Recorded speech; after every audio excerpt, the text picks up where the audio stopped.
Want to call the meeting to order. The Easton Board of Education regular meeting, January 17th, 7 p.m. at 7:03. I think this is actually a special meeting still, right? No, this is the regular. What says regular? Oh, it's regular workshop. It's on the schedule. Yeah, good call. Sorry about So that. it's a regular special meeting.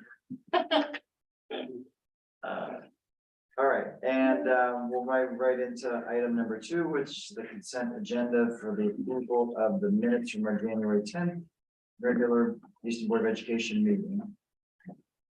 So moved. Okay. Looking good, looking good. Excellent. We'll deem those approved. We'll go to item number 3, public comment. Seeing no members of the public, we'll jump right into item 4, discussion of possible action, the 2023-2024 Easton budget. Part 2. Sure. Good evening, everyone. Nice to see you all. We want to thank you for your questions on the budget.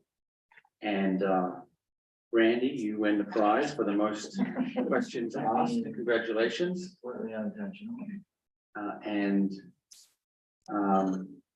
You can see here that each of our questions were answered in an email I sent to you this afternoon. I sent you the form, which is another way for you to ask a question again, and also shared this sheet with you, which so you can see all the questions that everyone asked and the answers, which is a way to keep track of the questions and answers, and also a way for you to kind of see the answers that to the questions that your colleagues are asking.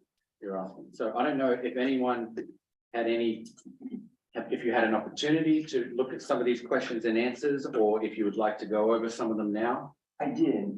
I looked at them, and not to jump down the thing here, but the curriculum. So you said there was an error. So was it a bank error in our favor or in the bank's favor? Or was it not that type of an error? The number that was in the line for professional consulting was larger than in my backup worksheets. There was some thought that a higher number was necessary, but it was not a number that I created. So when I went back to respond to your question, Randy, I came up with a very different figure. So we adjusted that in the budget, so that draws the budget down accordingly. Okay. So it was a downward error. So the 28 went to 19? Yeah, it did. Okay. And Right, and just so that's the detail of exactly how it works out. terrific. Okay. Jeff, your question, the 872. I think we've actually paid out more like $1.5 or $6 million between premiums and other stuff. Yeah, it was just, it's a timing question. Okay, fair enough. Oh, see, sheet 2. Sheet 2. I had to follow up on your question about the Barrett, Yes. right? The answer didn't make sense to me. Right, the question was Barrett payment says 2 of 3 for current year. I thought we paid all 3. I agree. I thought we paid all 3. Yeah. But then the answer is, yes, we paid all 3 Barrett payments, however, paid the last 2 payments from end of year funds in June 2022 using 21-22 budget. Then it shouldn't be current year. Right. Right? Right. That's previous year budget. That the answer is saying, yeah, that's previous year. But the question is rightly pointing out the Barrett payment says 2 of 3 for current year. We decided to prepay payment number 3, Right. which would have been in this year's budget out of last year's budget. I changed the language to Yeah. reflect what we actually did, so that you could follow it better. But if you don't think that it's clear enough there, let me know. I think different Barrett payments two for this year. payments. Right. Yes. In the 21-22 year. Yes. And the Right. third one last year when it should have been this year. Yes. So hopefully, when I wrote, We made the first 2 payments? In No, the first we already did the first payment in the 2020-2021. 20th, right, Right. And And then then in- payments 2 and 3 last year, correct. because we had already made payment number 1 of 3. We paid the 21-22 payment as we should have, Okay, and we paid the 22-23 payment, which we would have had, no, the payment we would have paid next year, this Yeah, Right. so Vicky, we, Vicky Graham called all of the people who were Correct. going to get the payment and said, would you mind it if we paid you early? Right. And they said, where do I sign up? for Yeah, no that? problem. So that all- so, So and in which fiscal year did we make two payments? Let me ask the question. Last year. now. last Not year, last. last year. In the 21-22 budget. I think that's correct, and I think those were Okay. not just two payments that happened, but the last two payments that happened. Okay. 2 of 3 and 3 2 of and 3 3. happened in 21-22. That's correct. So if So I we could, changed the language to say Barrett payment 2 and 3 paid from the 21-22 budget. okay, Perfect. Good? thank you. Okay. Where did you change the language? In the spreadsheet? That was another or in In this- in the in the- Q and A? I changed it directly, directly in the spreadsheet and Yeah. then in the public, so that you could see it in your public. I love it, because we started an Abbott and Costello routine just now, with the who's on first. And Sarah said, hold on, I can actually explain exactly the player who is on that base. Thank you. I knew what base you were on. I was playing cricket. That's a googly wig in. No, I did not update it in the actual, I didn't update it in the Q and A, I Yeah. updated it in the sheet itself. So I will also update it in the Q As and A. long as we don't have a barrel payment this year, No. I don't care what happens. That's right.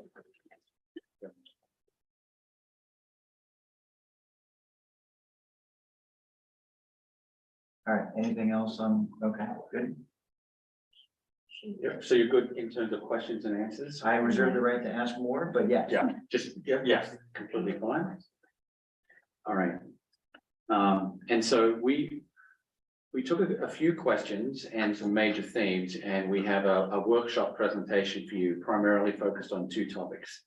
One is special education. So we have Mr. Conte here to kind of give an overview of some statistics and some major themes in terms of special education. And then we have 1 or 2 slides on healthcare, which hopefully we can follow up from our workshop. Yeah. Good. So, Jen, if you're ready. Good evening. Good evening. So, I thought first we would just go over some definitions. As you know, special ed is more than just certified teachers. You know, it really encompasses a lot. So I just wanted to kind of review some of these terms because these are often reflected in the budget. We have 2 support staff personnel that we use, a paraeducator and a behavior technician. And there is a difference between the 2 positions. So really a paraeducator can work with a group of students in a classroom, or they could work one-on-one, and they work under the direction of the special ed teacher. And they're helping students achieve their goals and objectives. And this usually happens in the general education classroom. A behavior technician often has additional training than a para. They actually work with the BCBA, which I'll explain in a minute, along with the special education teacher. And these are a group of professionals that actually track data. They are actually following a prescriptive plan to help students be successful. Often these students either have a diagnosis of autism, other health impairments, or they may have some emotional challenges. But really they're focusing on the behavior, and they also track the data. But they're able to deliver instruction in a very unique way. A BCBA is a board certified behavior analyst. A BCBA really is a professional. They're not teachers. They can be, but really what they do is they analyze behavior. They observe students, they analyze student behavior, they will actually write a behavior plan that the behavior technician or the special education teacher will implement and follow.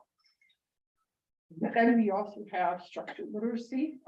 These are special education teachers that have additional certification, either in Wilson or in Gillingham. We're very fortunate that we have a full-time structured literacy person here at Helen Keller, but we also have 2 at John Reed, at San Diego State as well. And what they really do is they provide students with specialized reading. These are usually students that have gone through the SRBI process, but they need something more. They need that specially designed instruction. So usually they have a diagnosis of dyslexia. They could have other challenges. But, they really need that extra support in reading in order to be accessible. Then we have our two, what we call our specialized program, the Junior Bridge program, which really is to support these social emotional needs. This board was, very forward thinking a few years ago. We actually started the program here at Helen Keller. And then last year, we were fortunate to expand it to include Samuel Staples. And the last one is our BASIS program, which is really designed for students with autism or students that really need an alternative curriculum in order to be successful. The last two programs, the Junior Bridge and the BASIS program, are what we call cost avoidance program. These are programs that we have built in district to keep students in this community instead of having to have them receive their education elsewhere.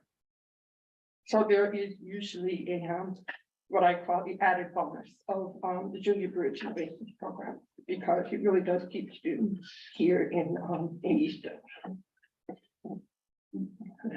So these are the numbers. I thought this would so when we look at our numbers, we broke it into three categories. What are our numbers this year? And when I say this year, these are not the numbers we started the year with. These are our numbers as of today, which means it could change tomorrow. It could change in 3 months. These are currently what we have in our special education programs. And then we have the number of teachers that are currently supporting those students at those grade levels. We decided to ask this column, how many referrals have we received since July 1? COVID did have a significant impact. And even though we are coming out of that period, the students that we have are very different in terms of their learning style. So we really wanted to start tracking those numbers, where are we seeing students that are maybe struggling academically or socially emotionally.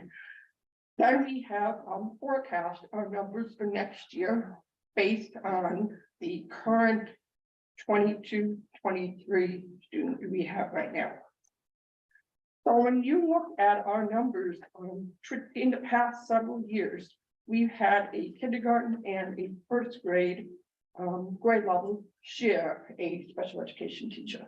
And then we have a grade 2, 3, 4, and 5 that have been dedicated to the grade level. I do want to bring your attention to the current second grade. That is a very high number for second graders, 21 students that have been identified as needing academic support from a special education teacher. So we predict that based on that number, we could potentially have 21 or more next year, meeting that. So based on these numbers, it is my recommendation that we consider adding another FTE to support these students at the grade level of possible. So by having this split will allow us to even out the caseload. What I do want to caution is there's always more to the story than the numbers. 2 teachers can have, let's say, 5 students each, but it also depends on the service grid. So you could have a heavy IEP, which means that one student could have 5 different specialized supports, and another student can have only 2 special education supports. So the numbers only tell part of the story. It doesn't necessarily tell the robustness of the IEP that the student may have. But I just wanted you just to get a peek at what the Samuel Staples numbers look like from what I call the regular special education program. Just one question about the columns. Sure. Want to go back? Yeah, sorry. So for the referrals, are those currently students who have been referred and are going through a PPT? Or those kids who were referred, like they have an IEP or they're in the referral process to potentially be placed in special? So those numbers, the referral number is based on July 1. It's July Okay. 1 to now. Got it. So some of these students have gone through the PPT process. Some are in the PPT process. Some have gone through it without eligible or ineligible. Got it. Okay. Jen, Yes, sir. where do the referrals come from? Actually, if you look at where K-5, there are two primary sources. The first is parent involved. You know, we do have parents that have they express concern, they refer their child, and the other one will come through the SIP process. So I know that Kim and Michael will do what we call the SRBI cycles. And usually if kids don't make progress in tier 2 or tier 3 by the end of 2 or 3 cycle, they often want to be able to dig a little deeper. I would say probably evenly split by now. Okay, thank you. So these are looking at our special programs. I think I talked a little bit about some of these programs being what I call cost avoidance program, which is the junior bridge and the basics program. If we did not have these programs, it is very possible that these students would be outplaced, which you would see, I think, a jump in maybe another budget line. But the junior bridge program in K-5, which is new this year at Staples, we have 5 students in that program in grades K-5. You have to remember that even though that number looks a little bit on the low side, keep in mind this is K-5. So this is the teacher that is supporting really the entire building for students with the emotional challenges.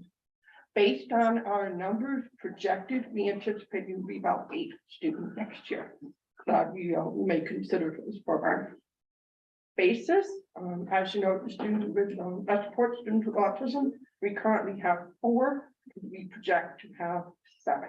This is not a new program. This is a program we've had in existence for quite some time. And then we have our middle school bridge program. This is really where it all started at the middle school level. We have 4 students that are currently in grade 6 through 8, and then we anticipate we will have 4 in grade 6 through 8. Last year, we had quite a large cohort of 8th graders that left and went on to fall off, but we anticipate we will have 4. The basis program in the in this building, we do not have any students that are currently in the basis program, but we do have some students that receive what we call basis support. So what that means is that the grade level teacher is able to provide support to the student that need those support levels, but they are also working with the BCBA that will come up and work with them. And then, yes, sir. So what are we doing with the basis teacher that is here in the Ellingham? The teacher resigned last year. We did not fill the position. Okay, And then we have the structured literacy program. I have the middle school structured literacy, which is 1 teacher. She is supporting 17 students, and we anticipate that she will support 19 students. You do not see the structured literacy for Samuel Staples. And the reason is because we do not have a dedicated teacher providing structured literacy. We have 2 teachers that split the building between them, but they are also servicing other students. so this would be level 2 and level 3 kids, Which one, the structured literacy? structured You literacy? mean tier 2 and Yes, tier those 3? are- Does that mean, Pardon me? do you mean tier 2 and tier 3? Yes, No, the structured literacy students under special education would typically be kids with a diagnosis. Yeah, The reading disability yeah, diagnosis. it's a special education teacher that has the additional certification of Wilson, and that. oh, okay. Yeah. Now, as you build capacity in a district, meaning you add more structured literacy support, it's possible that you have these really skilled teachers working with Mhm. special education students who have learning disabilities and dyslexia, but also our most needy tier 3 students. And we prevent the tier 3 students from Rolling into that category. And so I think, Devin, that might have been one of your questions, or kind of, you know, what the general theme of your question, right? And that is a really good return on investment. And it's in our strategic priorities this year. And I think if you remember, it's probably something we need to invest in next year as well, and just gradually increase that, because the number of students with reading disabilities is increasing. And also to provide professional learning, right? So the structured literacy teacher that we have in this building, we actually met her because we hired her to provide consulting course, professional development consulting. Mhm. And then ultimately, she decided to apply for a position that was open and now she's on staff. So she's able to provide professional development as well as work directly with students. Yes. So when the Board of Finance asks, question, what was our return on investment for the Junior Bridges program? What would be your answer? Can we wait until we get to the other district slide? Absolutely. Okay. So as you can, so these are the Helen Keller numbers. I broke it down just as I did the Sandra Staples numbers. These are what we call our general special education teachers that are providing support for the student on the different grade levels. So we have one teacher at the 6th grade level, one teacher at the 7th grade level, and one teacher at the 8th grade level. So as you can see, the numbers are really flat for next year. So we had 28 to 27, that's really one student. We don't see as many referrals at the middle school level. We usually see them more, like usually coming out of like 2nd grade or 3rd grade. That's really where we see most of them. Okay, so other professional services, we have a contract in which they're providing BCBA services. So again, this goes back to, we have a different student in front of us, you know, pre-COVID versus post-COVID, the SEL needs of a lot of students have skyrocketed, which means that they need a lot of support in that realm. And that's really where the BCBA comes into play. So currently we are contracting out 1.6 FTEs to support both Helen Keller and Sandra Staples. We are recommending that we try to build capacity in district to hire one full-time person. And I think you can see there will be a significant decrease. Right. Now, this is interesting because this is the savings that you didn't know that you had. And I'll show you the example. So when I go back, I mentioned this in the presentation, that if we go into our cost center, we go to per pupil expenditure, certified other, I think is it professional It's services? under pupil, it's under the outside Yep. consulting. Other Right. professional. Right, I think it's here. Yes. Yeah. And if we scroll down. Where are we? Okay, so in this particular line, which is J18. This is where we had the 185,000. So if I put the delta in here of 120,000, which would be the difference. You'd see this cost center would be a plus 15. Not the cost center, this line would be a plus 58,000 as opposed to a minus 61. So it's just, that's kind of the decision that we made before we presented the budget to you about the idea of, do we use an outside service and provide that service at a certain level, or do we fund a position at a lower level and so on? Are there any trade-offs? I mean, it's great cost savings, so, but I'm just, do you think there's any negative, I mean, in terms of student impact, are there negatives? I don't think there would be, but I'm just gonna ask the question. I would think it actually is more valuable to have the service inside the district, but is there anything that could be seen as a negative to students? I think the only thing you're potentially not capturing is what that person is, you know, fully loaded in terms of health insurance. Yeah. So we budgeted maybe a master's step 6 for that position at 62,000. And so what is the health insurance cost for that person? $16,000 perhaps. And so maybe the savings isn't, it's not 62,000 versus 185,000, it's 80,000 versus, right? So that's probably. But in terms of support to students, no, I mean, we'll hire someone who's well qualified, and I think it's always a benefit to have someone feel as if they are part of a professional community. I think they tend to be more, can't always say, but they tend to be more sort of dedicated and true to a place where they feel as if people care about them and they're coming every day. And so I think it's definitely a benefit to have someone on staff. For our meeting with the Board of Finance, I would add the insurance to that 62. So you can say, yes, of course. We'll we make have. it a range. Well, it's still $100,000 savings. Yeah, sure. That's Feels right. pretty So good. that's exactly where I'm going. And it's, that's a share, is that resource is a district resource across both buildings? The PCBA? Yes, it would be across both buildings, yes. Across 5 buildings? No. Oh, both, you Both said our both. buildings. Okay, I thought you said I just five. care about Easton. Yes, there's been a district in Easton. Oh, geez, What's that, what? what's that? Just What? No, I was following you. This is odd. We were doing Evan and Costello earlier. Okay, I'm gonna, Okay, Jeff, I think this is gonna answer the question that you had asked. Okay. And we have, what would be the return, the return on the investment of the program. So I actually looked at, when you look at 21. sorry. That's okay. Dr. Pearson, you go was I was distracting distracting you. you. So if you look at this 21, 22, we had to outplace 4 students and we calculated what the tuition would be. So this year, we have 2 students that are outplaced. And remember, I did not break this down by building. This Right. speaks to the entire district of Easton.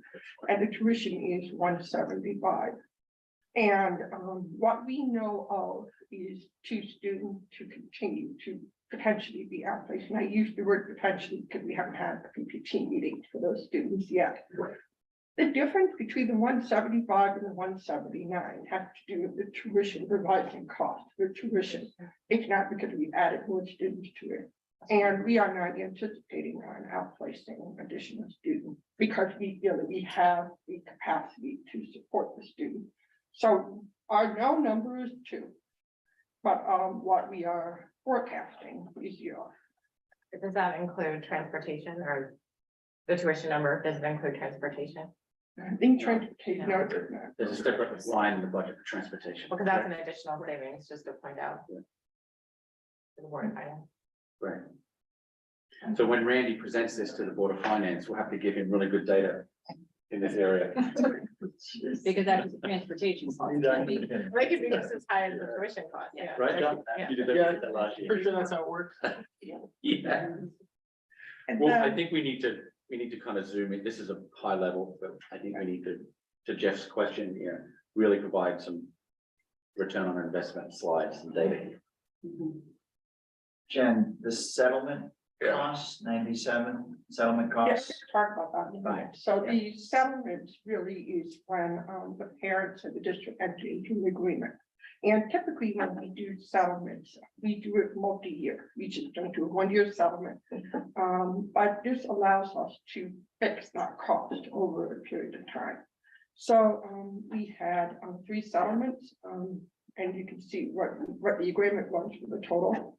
And then we had 2 settlements last year. We do not have any settlement this year, but we have 2 potential settlements. And that could be for a number of reasons. It could be that we're in the process of having a settlement agreement. It could be that a settlement agreement sunset from 2 or 3 years ago. Sure. And we may want to, continue that settlement or revisit those, I'm thinking. So the number seems high, but typically what we do is we put in, if the student were to attend a program, we put in what the full tuition for that program is, and then we work down from there. So for example, let's say that we were to consider a student for CES. We know what the tuition is for that program, and then we know that we will not go above that threshold when we do our settlement agreement. And as always, our attorney is heavily involved in making sure that we are able to negotiate something that's not only good for the student, but also beneficial to the district as well. But in these settlements, these are parents that have pulled their kids out, that come back and ask for support, financial support, and we come to a settlement in terms of how much we're willing to give, right? Technically, there are 2 ways to reach a settlement. The first is that the PPT has made a recommendation and the parent says, I don't like your recommendation. And then they file for due process. Right. And then when we go to, it's usually better to try to come to an agreement with the parent than to actually go through the entire due process. Right. Process, if you want to call it that. Well, the other way they get to a settlement is the parent will withdraw and they put us on notice saying that we feel that your IEP is not sufficient, your program is not sufficient, we have made the decision to place our child in X, Y, or Z school, and now we are asking you to pay for the tuition. How So do they we, withdraw, but they put us on notice that, they can, how do we feel about that? Is that putting the district under the gun somehow, or could the district just say, it was your decision and you're the parent, you have the right to make that decision? But the district doesn't believe it. It's for all the right reasons, and so therefore we choose not to participate in the financial. part of the parent procedure with safeguards under IDEA. Right now in Connecticut, the burden of proof Is is on the district. It's on the district. And I think RESCs are looking at two things. One is shifting the burden of proof responsibility, and the second thing they're looking at is excess costs and the pupil expenditure. I think we're one of two states where that's the case, and I think there's some reasonable work to make that situation a little bit more reasonable for everybody. Yeah, But I do think that if you look at the number of students that we have outplaced in 2021, since we put the bridge program in place, I think you can see that the number of students has steadily declined. I just want to point out, just so when parents are hearing this, while I think the bridge program and basis programs do great things in terms of a financial, financial impact for our district, we also do it because it is in the best benefit of students to be with their peers and, Absolutely. yeah, so it's a win-win. But it's a student first program that happens agree. to also save money for the district. Right. I think everything we do, we try to do with student in mind first, you know, Of course, yeah. our number one mission really is to keep students in their home districts, which is, Easton. We want our students, they go to the community center, they partake in the, activity. And it is always our first and foremost, what can we do to keep the students here and feel belong to this community? Very good. all right. Do you have any other questions for Mr. Thank you. Conte? Don't think so. Okay, thank you, Jack. Thank you. Thank you. All right, then, All right. So just making notes. we just had a couple of thoughts on the health benefits conversation. And the first thing we wanted just to kind of remind everyone is the idea about the health benefits account.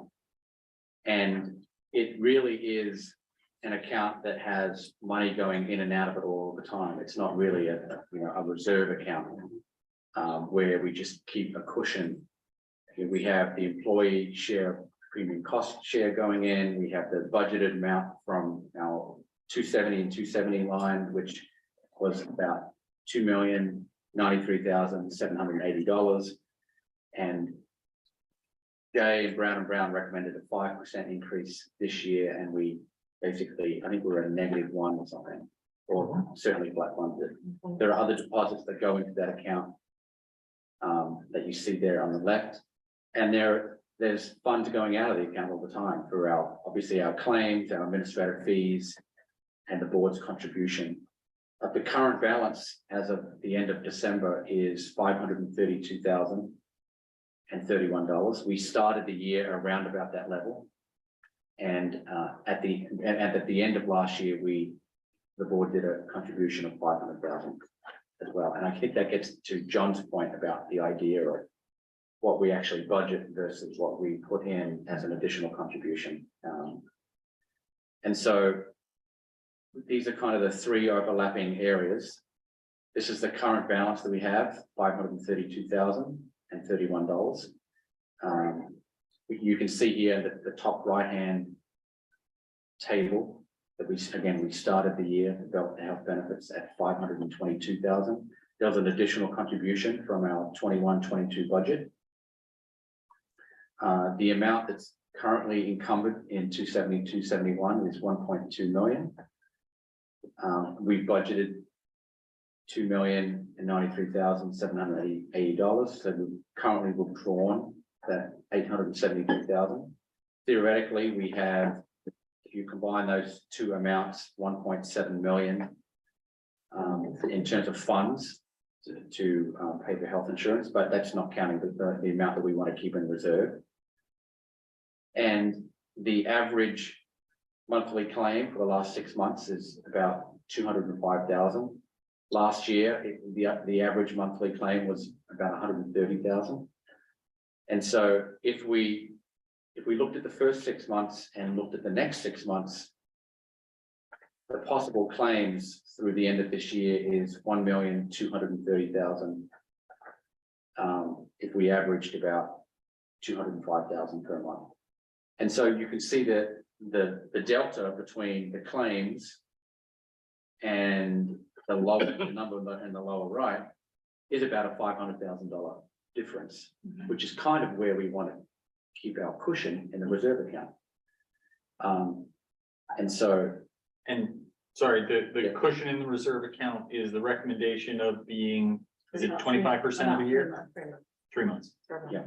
Yeah, okay. so 3 months at, it depends on what you consider your average claim balance. Yeah. If it's considered at 200,000, it's a 3-month cushion, would be about 600,000. So this is kind of the, you know, if we decrease the recommended amount in the budget at 2.3, you heard Jay say he needs about 2.5 million. And so he actually recommended up 12% to us. And we already cut it to 10.5, which was 2.3 million. It's an increase of 219,000 over what we budgeted this year. And there's this relationship between, if we want to bring the 10.5 down, then we need to bring the cushion up. And you know, we think that we will end the year at around about 500,000 in our health benefits account. And we think we want the balance around 500, 600,000. Potentially, we could do a contribution at the end of this year if we have end of year funds. But it would probably be more conservative than what we budgeted at the end of last year. There were factors at the end of last year that contributed to why we had that unexpended funds. In terms of what we put in the health benefits account, but also what we spent at the end of last year, and also what we returned to the town. And so it's going to be over the next period of time, we're going to have Sarah keeping a close eye on where we are. And this is really the conversation that we have, right? It's kind of this relationship here. So the recommendation is to go from what you guys put in the budget at 2.313 to potentially to 2.5, which was the recommendation by Jay today. I think Jay recommended 2.5, which is about a 12% increase. Okay, and you guys are saying 10.5. And we put 10.5. So we already took some liberty there. Yep. And so Go back to can you go back to the previous? Well, slide if that helps? Yeah, if I'm reading this right, we came into the year with a reserve fund balance of 522,000. We added another 500,000, so that put us at $1 million and change. What do you mean? I No, think that's right. that's a special approved additional contribution. That was sort of from the the- way down to 500,000. No, so what that was is there's so we budget and then we withdraw, right? So it's easiest for me to look at this board. And we budgeted a different number last year, but when we got to the end of last year, we had only drawn from the town. Let's say this was our number last year, just to make the math easy. We had only drawn from the town $1 million. Right. Because we started the year at $900,000. We Right. said, well, we're gonna put another 500 in that. But that already was reflected in the 522, unless I'm mistaken. You're mistaken. The 522 is what we had at the end of 21-22. That's beginning 22, Then that began 22-23. Okay, And then at the end of last year, we put in an additional $500,000. So we started this year just a couple of bucks over $1 $1 million. million, yeah, okay. And so what we're tracking here, it looks to be another roughly, we're gonna overspend as far as claims go, about $500,000. Right. So that takes our Reserve down. reserve down back to what it But that's, would be at the end of last year. And part of the problem is, if you go back to this slide. Is the town, I'm not gonna stand up, the town doesn't let us put all of our encumbered budget in that benefits account. So Right. that's why we're constantly playing this game, this catch up, put money in, take money out. Because really, if you consider it as a reserve, just leave 600,000 in there and don't touch it. Right. It's But it's kind just of being what we accounted. did last Right, year. that's though. right. We Kind of knew what- we weren't gonna was- spend. It's kind of what we do, but right, it's because that's the structure. But Yeah. once you put it in, you can't take it out. Take it out. That's Yeah. right, that is You another can- key. You can Which is take it why out we- to pay health. that's related.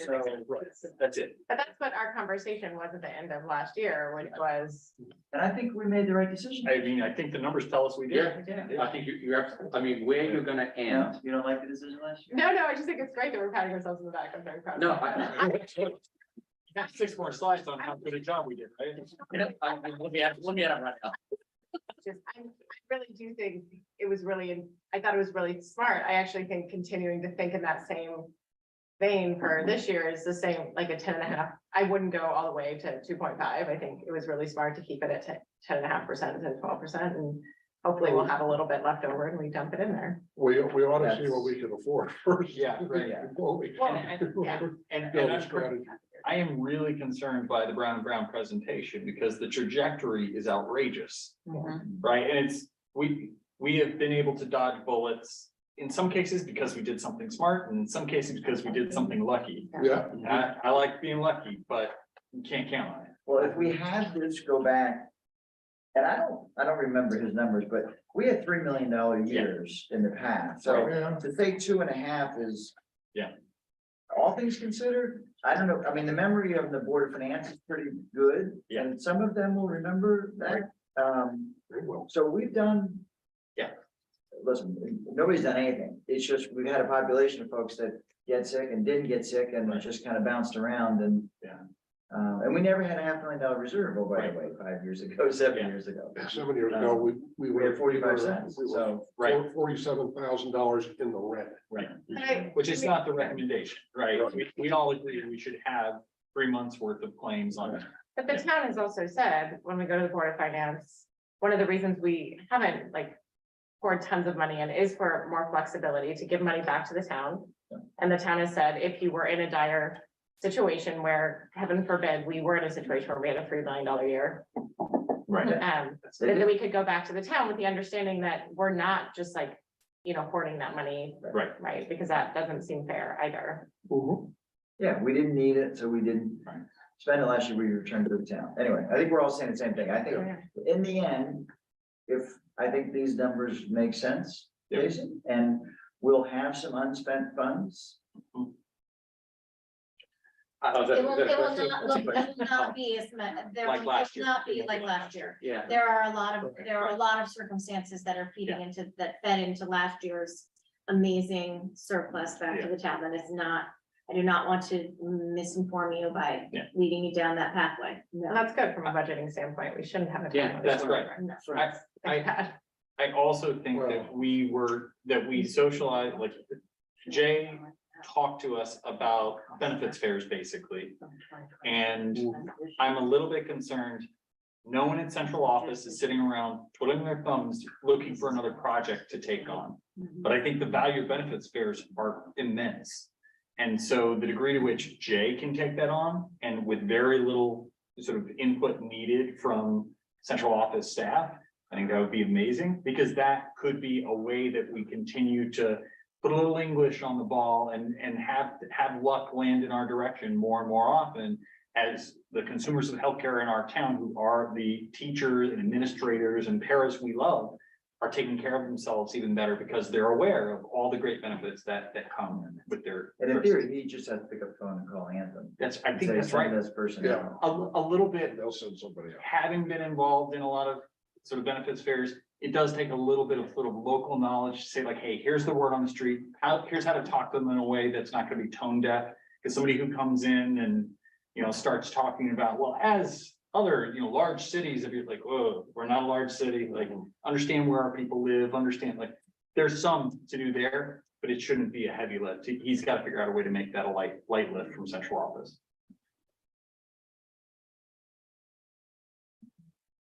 So I don't have a slide on this, but I think you did a great job in estimating kind of what you needed, where we're going to end up. And I think that's a good story of you already have your reserve, maybe slightly below with where your reserve should be. And then, Even if we come in at a 1%. If we come in at 99% expenditures for this year, that's still $170,000 then. I mean, when you think about running a 18 million dollar business and you come down at 98% or 99%, that is really good. Yeah, that hurts there. We will try really hard to do that and to have it all with expenditures to date in all the cost centers. So that we can say, this is exactly how much we spent and here's what we spent it on. I think you'll be 97.6. My guess.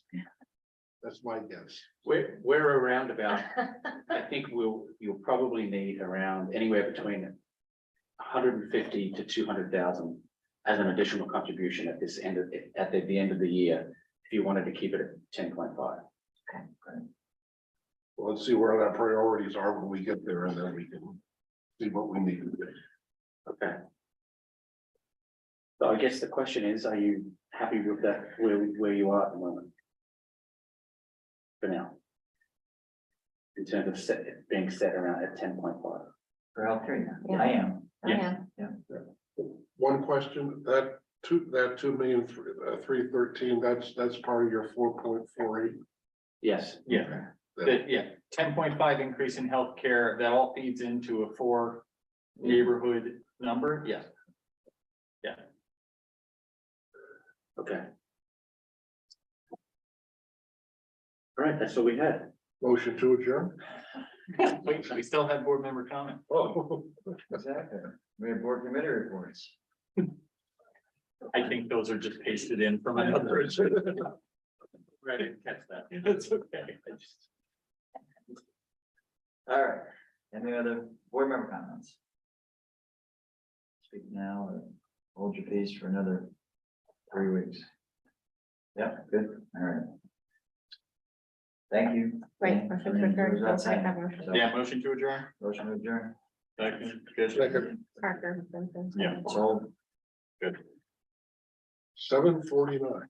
Wow.